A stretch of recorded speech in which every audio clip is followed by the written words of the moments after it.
আসসালামু আলাইকুম রহমতুল্লাহি ওয়া বারাকাতুহু। সম্মানিত দর্শক, আমেরিকা এবং ইরানের যুদ্ধ এখন তুঙ্গে। ইরান পাগলের মতো, ইরান নয়, আমেরিকা পাগলের মতো ইরানে বিমান হামলা চালাচ্ছে। অবাক করার ব্যাপার হলো যে এই যুদ্ধে আমেরিকা একা। কোনো ইউরোপীয় মিত্র বা বিশ্বের অন্য কোনো মিত্র এখনো পর্যন্ত আমেরিকার পাশে দাঁড়ায়নি। ব্রিটেনে যে নতুন সরকার গঠিত হলো, সেই সরকারে যিনি প্রধানমন্ত্রী হলেন, সেই প্রধানমন্ত্রী কয়েকটি ব্রিটিশ ঘাঁটি ব্যবহার করার জন্য আমেরিকাকে অনুমতি দিয়েছে, এই এতটুকুই। অন্যদিকে যাদেরকে এই যুদ্ধের নিয়ামক বলা হয়, এই যুদ্ধ যারা শুরু করেছে, সেই ইসরায়েল অজ্ঞাত কারণে এখন এই যে আমেরিকা এবং ইরানের যে যুদ্ধ চলছে, সেই যুদ্ধ থেকে ইসরায়েল নিজেদেরকে গুটিয়ে নিয়েছে। এমনকি ইসরায়েলের প্রতিরক্ষা মন্ত্রী সরকারিভাবে ঘোষণা দিয়েছেন যে এই যুদ্ধে, এখন যে যুদ্ধ, এই যুদ্ধে ইসরায়েল জবাবে না। এদিকে এই যে তৃতীয় দফার যে যুদ্ধ, এই যুদ্ধে যে আক্রমণগুলো করে যাচ্ছে ইরানের উপর, সেই ইরানের আক্রমণে বিশ্ব জনমত ইরানের পক্ষে চলে যাচ্ছে। আর ইরান কৌশল করে এই যুদ্ধটা বাঁধিয়ে রাখছে।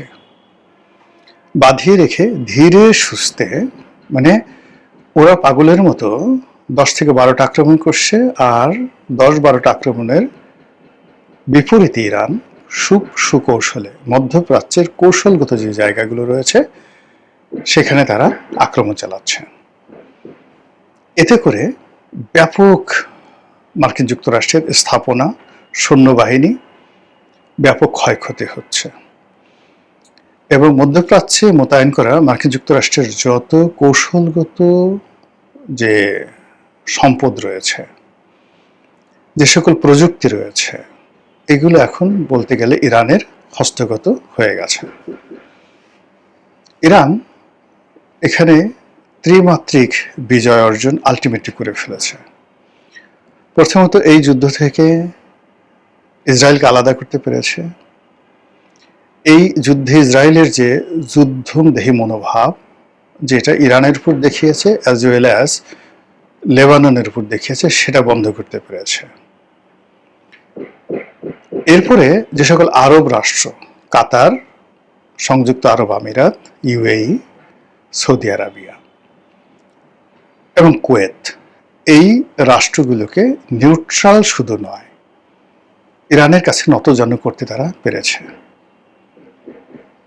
আর সবচেয়ে বড় তাদের সফলতা, সেই সফলতা হলো ইরাক থেকে তাদের যে সবচেয়ে বড় ঘাঁটি ছিল, সব ঘাঁটিগুলো বন্ধ করে সেখান থেকে তারা আলটিমেটলি, অর্থাৎ আমেরিকা, চলে গেছে। এখন আসলে ইরাকে যারা আছেন, সরকার, বিরোধী দল, বিভিন্ন যারা শিয়া গ্রুপ রয়েছে, তারা 100% ইরান নিয়ন্ত্রিত। হুতিদের উপর ইরানের যে প্রভাব, হিজবুল্লাহর উপর ইরানের যে প্রভাব, এজ এ রাষ্ট্র হিসেবে এখন ঠিক সেম প্রভাবটা তার আছে ইরাকের উপর। সীমান্তবর্তী রাষ্ট্র ইরাক এখন তাদের, আর একটু আগালি জর্ডান, এবং জর্ডানে মার্কিন ঘাঁটিগুলোকে রীতিমতো পঙ্গু করে দেওয়া হয়েছে।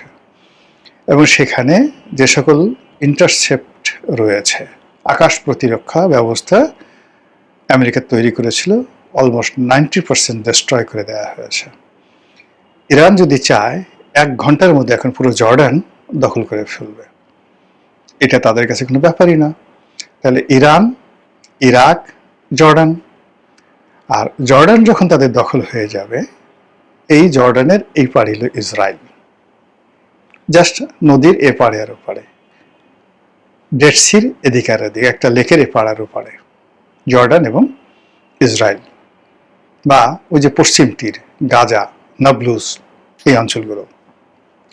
তো বোঝার চেষ্টা করেন যে ইরান কত সুকৌশলে সে এগোচ্ছে। আর এই কাজ করার জন্য সে তার হরমুজ প্রণালীটিকে অস্ত্র হিসেবে ব্যবহার করছে।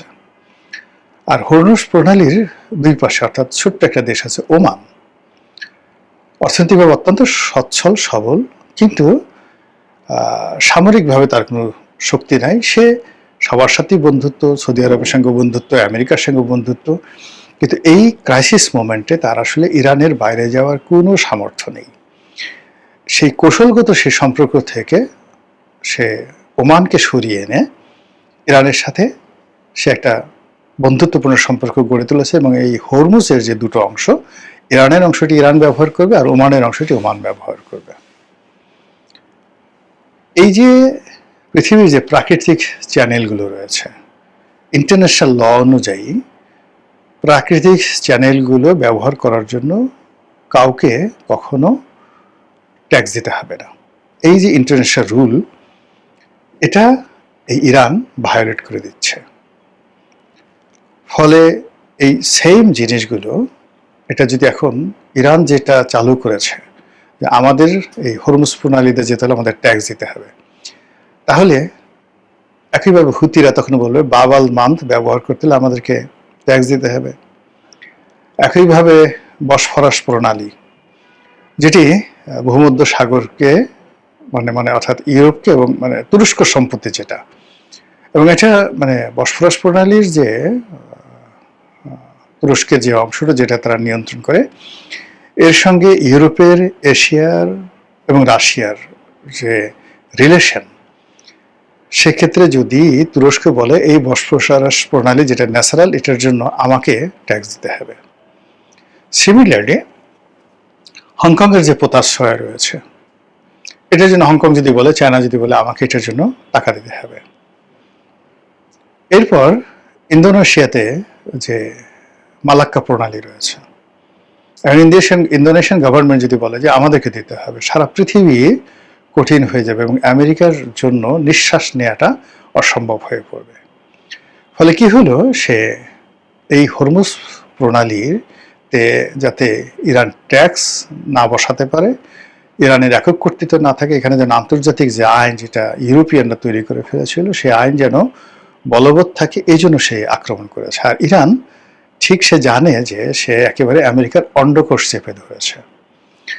যখন ইরান যুদ্ধ শুরু হলো, সবাই ধরে নিয়েছিল যুদ্ধ 24 ঘন্টার মধ্যে শেষ হবে, কিন্তু আমি তখন বলেছিলাম যে না, এই যুদ্ধ শেষ হবে না, এবং এই যুদ্ধ শেষ পর্যন্ত ইরান জয়লাভ করবে। এবং আমেরিকাকে ইতিপূর্বে জিমি কার্টার এবং রোনাল্ড রিগান, অর্থাৎ জিমি কার্টারের সরকারের পতন হলো, রোনাল্ড রিগান ক্ষমতা এলে, এবং তখন ইরান কন্ট্রাক্ট কেলেঙ্কারি, সেই কন্ট্রাক্ট কেলেঙ্কারি ঘটল।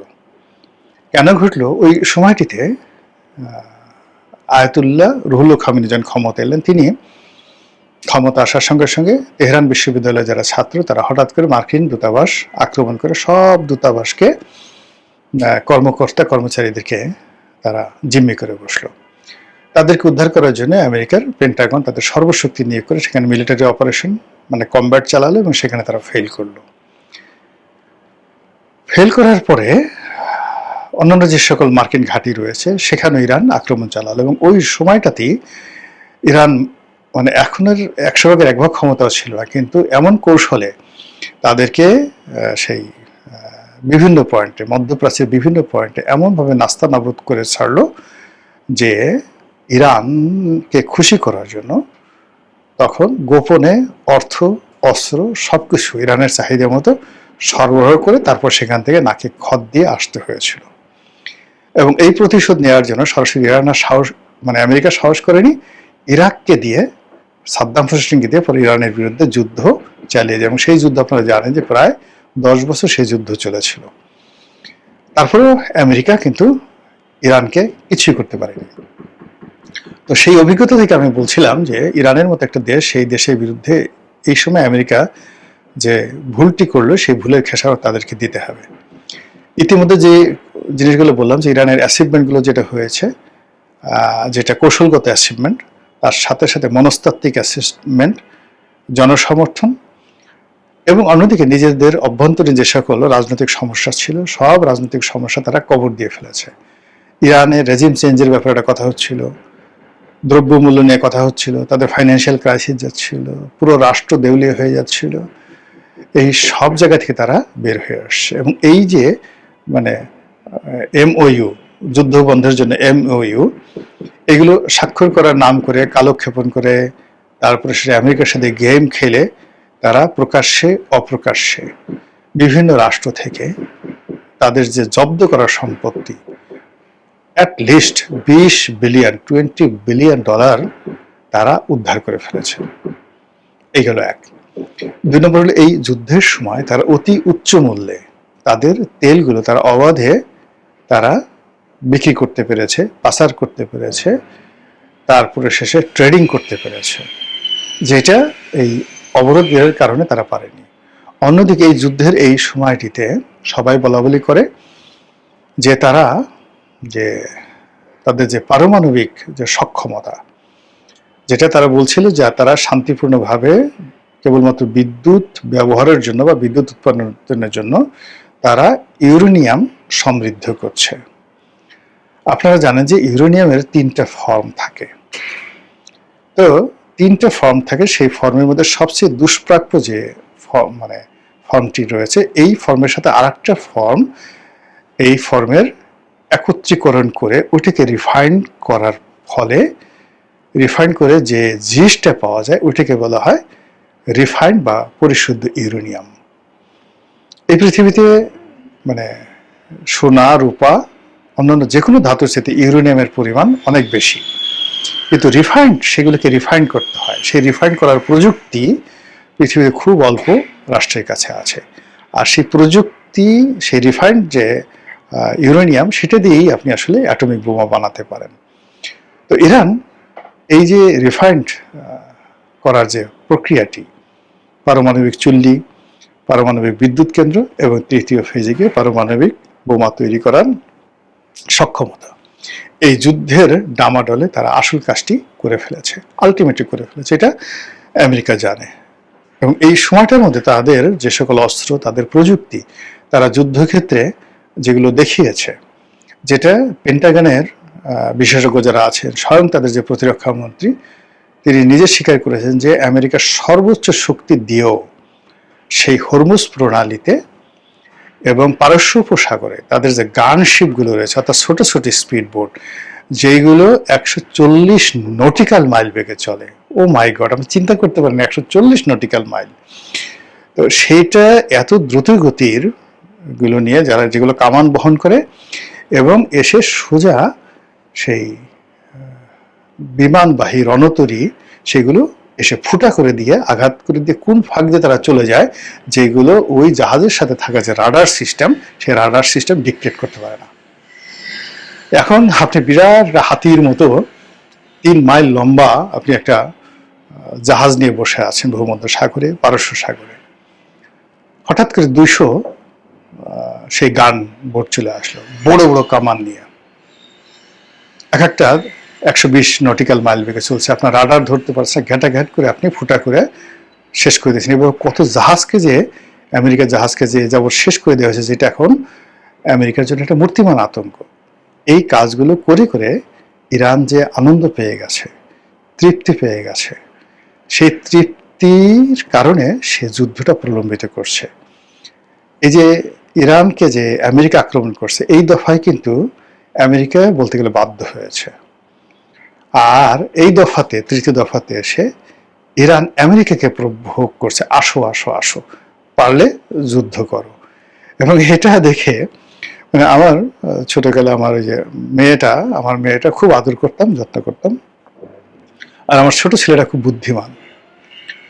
তো সেই আমি যে মেয়েটাকে খুব বেশি আদর করতাম, এটা ছোট ছেলেটা বেশি একটা পছন্দ করতো না। এই জন্য সে করতো কি, আমার মেয়েটাকে প্রভোগ করতো।